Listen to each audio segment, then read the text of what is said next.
కళ్ళ ముందు కనిపించే దైవం అవుతుంది. లేదనుకునే అల్పులకి ఆమె కళ్ళు తెరిపిస్తుంది.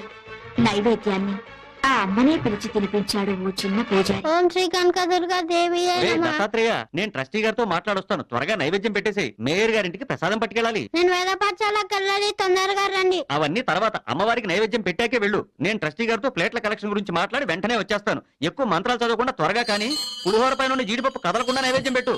తినమ్మా తిను. నేను